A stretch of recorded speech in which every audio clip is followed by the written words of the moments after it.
Hey, salut tout le monde, nouvelle Actu Fixe. Bon, comme d'hab, je vais résumer toutes les news des statuts en résine de la semaine, les précos, les teases, vous saurez tout. Je vous invite à me dire en commentaire votre top, votre flop, ce que vous avez trouvé à chier, ce que vous avez préco. Ça permet de voir un peu les tendances. Allez, on va attaquer direct. Et attention, c'est une grosse semaine là, ça fait plaisir avec les précommandes manga. Et ici, on a Tsume qui envoie du lourd. Alors vous allez voir là, la Naruto Buste. Alors c'est pas de l'échelle 1-1, parce qu'ils l'ont dit, hein, ils ont un peu réduit la taille.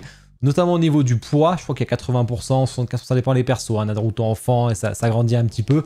Donc on voit un buste qui a plu énormément sur les réseaux. J'ai vu beaucoup de commentaires positifs, vous le voyez ici, c'est vraiment un buste qui retrace toute l'histoire de Naruto. Ce qui est bien, c'est qu'ils ont la licence Naruto, ils ont la licence Boruto en même temps pour permettre de faire cela. On part de Naruto enfant, Naruto forcément à l'âge Shippuden, et ensuite on a Naruto quand il est Hokage, donc directement dans Boruto. Bon, on a le petit socle noir habituel Hatsume. Par contre, c'est un buste qu'il faut mieux mettre sur un plateau tournant. Je vous explique pourquoi, ou alors au centre de votre pièce, parce que il est devant, derrière. Devant, vous avez tout ce qui est Hokage, Boruto, avec tout le mur d'Hokage. D'ailleurs, je trouve ça génial, parce que du coup, on a toutes les refs du premier Hokage carrément jusqu'à Naruto, on a même Kakashi et tout. Donc franchement, ça c'est vraiment cool.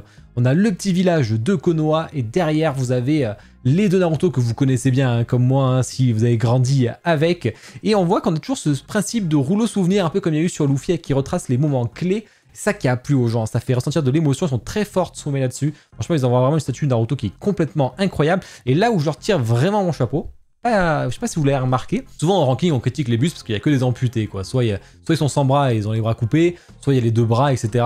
Mais là forcément ils ont mis qu'un seul bras, mais pourtant ils sont pas amputés parce que la fumée elle cache ça. On voit pas l'autre bras qui est coupé et tout, ça c'est vraiment très bien fait, le concept est très bien pensé et ça j'aime beaucoup. Et le fait qu'ils respectent pas l'échelle, alors vous savez il y en a qui sont toujours des puristes, ouais moi je veux que du 1-1 à tout prix sur un buste et tout. Par contre moi je suis pour les gens justement qui pensent au concept avant tout, ça va être trop lourd, donc du coup on adapte le projet sur quelque chose d'un peu moins gros, déjà qu'il est assez gigantesque, et ils l'ont dit, hein, il va faire plus de 100 kg. En tout cas, les HS des persos sont excellents. Moi, franchement, j'adore. J'aime bien le fait qu'ils tiennent le rouleau. Il y a les petites références à Kurama aussi, côté Naruto enfant, quand Kurama il est pas très sympa en mode Kyuubi.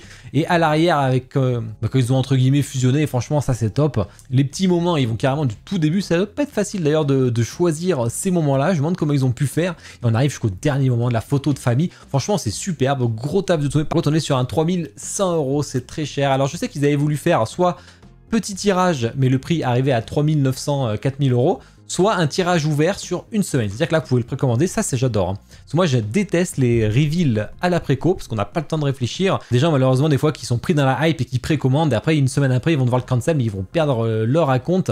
Donc là, au moins, ils vous laissent le temps, ils vous laissent une semaine pour réfléchir. Alors, le risque, c'est que vous pouvez avoir un énorme tirage. À mon avis, moi je mets qu'on sera bien dans les 1500 à 2000 exemplaires. Après c'est dur à dire parce qu'on est quand même à 3000 € quand même, donc c'est pas évident, pas tout le monde pourra les mettre malheureusement. Là c'est assez élitiste pour avoir ça dans sa collection, c'est un peu dommage, pour ceux qui ne peuvent pas se le permettre ne pourront pas l'avoir alors que c'est la masterpiece Naruto. Bon, il y aura d'autres choses qui arriveront j'espère. On continue avec Zodiacos qui envoie du SNK. Alors ça fait plaisir de ne pas avoir que du Saint Seiya et du Bleach, hein, parce qu'ils en font aussi. Apparemment, ils auraient aussi Nier Automata et Demon Slayer. Et là, on voit du coup la première, c'est Mikasa, dans une pose vraiment assez dynamique, qui va très bien d'ailleurs avec SNK. Par contre, c'est tout petit. Un 6ème, la taille est vraiment petite. Je trouve le prix un peu cher pour ce que c'est. Pas de licence Europe pour celle-ci, donc vous l'aurez pas chez les revendeurs d'ici. Donc là, il va falloir le chercher sur FNC. En plus, il y a mon code promo si jamais. Personnellement, j'en suis pas fan. J'ai vu qu'elle mitige assez. Le visage et tout, ça dépend. La pose, moi j'adore. En tout cas, le problème, c'est que la fumée, j'en suis jamais fan, je trouve ils veulent toujours en mettre les asiatiques et malheureusement c'est rarement réussi. Là j'aime pas du tout ce que fait la fumée. Par contre j'aime beaucoup la dynamique, voilà, je suis curieux de voir vos retours là-dessus. Si le visage est cool, moi j'aime bien en tout cas. Aïe aïe aïe, j'ai pas encore préco, j'ai résisté malgré qu'on a essayé de me contraindre avec Triangles, avec la Queen Series, avec Aeolian, donc il y aura la princesse Yan qui va arriver avec mon artwork préféré. Donc je vous l'ai déjà dit, hein, c'est un corps plutôt en silicone, mais c'est pas mis en avant, mais c'est vrai qu'il y a une petite vidéo sur mon Discord où on voit qu'il y en a un qui fait du poids avec les seins. On a une version 1/4 plus bleu, une version 1/3 plus violette, ça c'est vraiment cool d'avoir deux couleurs différentes. En violet c'est très joli, en bleu c'est très joli aussi, donc il n'y a pas de souci. Sur le 1/3 vous avez les bijoux en métal et vous avez un switch de tête que sur la 1/3 avec des yeux réalistes et des cils implantés pour encore plus de réalisme, ça c'est cool. Elle est dispo chez Kodai Aniki, hein. Il y a le lien dans la description si jamais. Le prix est plutôt intéressant chez eux en plus, donc autant en profiter. La base s'allume, et ça c'est vraiment cool, le perso est canon. Bon, je vais pas la prendre parce que ça me la ferait en double, j'adore l'autre d'ailleurs, mais le visage est incroyablement bien fait, hein. L'artiste WAP toujours de Ghostblade. Lightyear Studio, justement, Ghostblade, là aussi une autre illustration. À chaque fois ils prennent une illustration, ils en font une statue, je pense que c'est l'accord avec l'artiste. Et là on a une statue quand même qui est assez imposante, hein. C'est ce qu'ils font Lightyear, ils ont fait sur son cheval, maintenant ils font ça, ils ont fait Aeolian avec son lion, on a carrément tout son siège avec les petits squelettes, les petits anges, avec cette dualité qui est très très sympa. Après ça prend de la place, hein, comme on voit plus de 70 cm, c'est assez costaud, c'est un peu dommage. Très peu de profondeur par contre là-dessus, ils ont géré. Moi après c'est au niveau du visage, je ne la reconnais pas du tout. Après à voir si l'illustration était un peu différente par rapport à d'habitude, je ne sais pas. Moi je la reconnais pas. Par contre c'est hyper bien fait, niveau finesse de sa robe, les bijoux, etc. Ça j'aime beaucoup. Le fauteuil qui a l'air superbe. Mais vraiment le visage est du mal, c'est dommage, la dynamique est excellente. C'est une statue que j'aurais pu avoir en tout cas. Iron Studio avec Yoga, donc version 1/10, il continue la gamme Saint Seiya, plutôt cher, hein, parce qu'il va falloir rajouter l'importation. Bon, c'est du Iron, c'est pas très cher.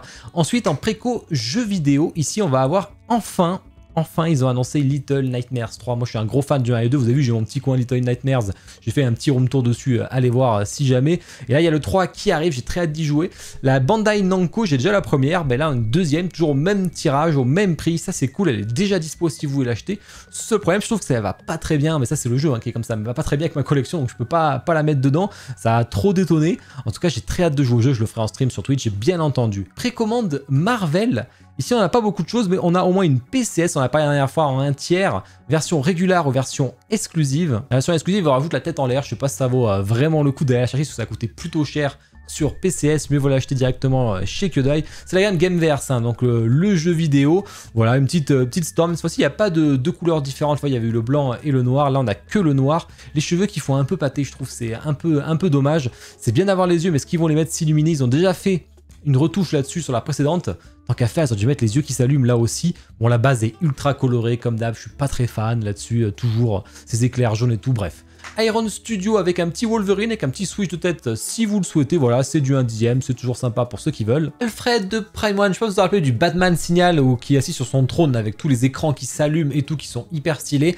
Mais il y a le Alfred qui va aller avec, c'est du 1/4 par contre, hein, pas du 1/3. C'est un peu dommage parce que je sais que 90% des gens qui collectionnent du Batman chez Prime One, c'est quasi que du 1/3. Et là, ils auront pas le choix d'avoir un 1/4, il n'y a pas deux échelles malheureusement. En tout cas, il est fait pour aller à côté. Pour une fois, le prix est plutôt pas déconnant. Après, il est tout simple, hein. Pour du Prime One, on va dire que c'est pas du tout déconnant. Après, il faut rajouter l'importation, bien entendu. Franchement, le visage est extrêmement bien fait. C'est une très belle statue. J'adore cette statue. En plus, le Alfred est vraiment stylé dans cette version-là. Et il y a un petit switch en bonus, donc il y a 500 exemplaires. Sinon, c'est une précommande ouverte comme d'hab, où il tient justement le costume de Batman, si ça vous intéresse. Je pense que ça peut même aller sans le Batman sur trône, hein. Ça peut, si vous avez plusieurs Batman en 1/4, ça peut très bien aller avec. Que ce soit du Sideshow, par exemple, ça pourrait coller, parce que des Alfred, il n'y en a pas tant que ça, et celui-là est vraiment réussi. Précommande film. Ici, on a, attention, Prime One. Là, franchement, ils ont régalé parce que vous allez comprendre pourquoi. Mais la Platinum Masterline, avec le titre, déjà, ça fait archi peur. Ils se sont alliés avec Shumi Arts parce que visiblement, les premiers Harry Potter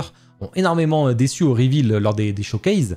Et là, ils se sont alliés pour faire Rogue, et franchement, c'est ultra bien fait. Moi, j'aime pas du tout le socle, par contre, hein. Ça fait très JND, mais c'est un peu chelou. Par contre, le perso est superbe. D'ailleurs, il a une cape que vous pouvez enlever ou pas.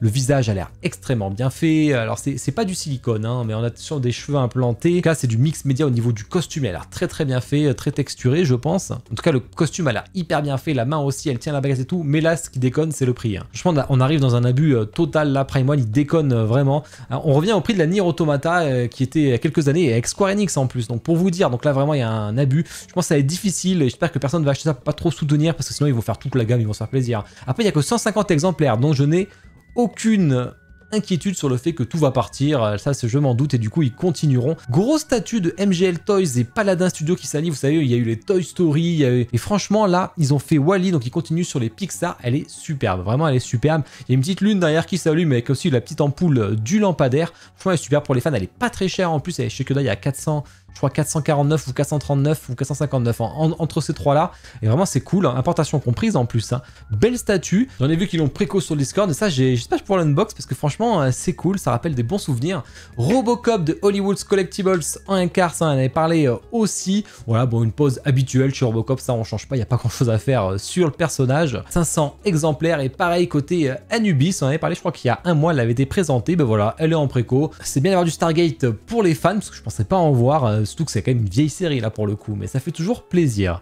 Côté Iron Studio, alors là, préparez-vous là aussi. On a Monstres et compagnie, ça c'est vraiment cool. J'aime beaucoup la statue. On a une version standard que vous voyez à gauche, une version 100 ans Disney. On augmente un peu le prix de 50 $ juste pour avoir cette base qui est plus moche, je trouve, personnellement. Et on a une version un peu deluxe complète, mais alors le prix est complètement déconnant. Le prix tout à droite, là, vous voyez le petit 700 et quelques là. Vraiment, c'est extrêmement cher pour... Je ne comprends pas les prix d'Iron Studio. Ils avaient regagné ma confiance sur la dernière Disney. Là, ils l'ont complètement reperdu, comme la Mickey Fantasia. Le parrain, vous avez une version régulière. C'est cool d'avoir son petit parrain avec son petit chat là aussi. Et on a une version deluxe, par contre, qui prend un peu de place pour du indice, mais c'est cool.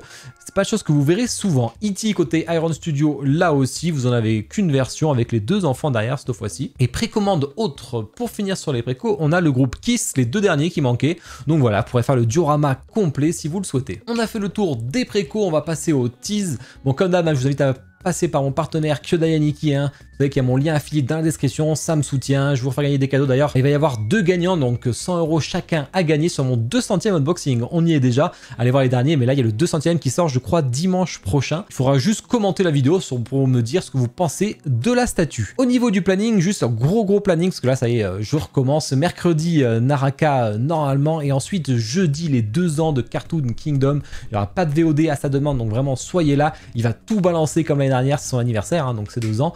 Donc là, il va tout lâcher, les concepts, les licences. Préparez-vous, il va y avoir du lourd, il y aura même des statues à gagner, il y aura sûrement des black tickets, etc. Il va tout dire sur les black tickets, enfin bref.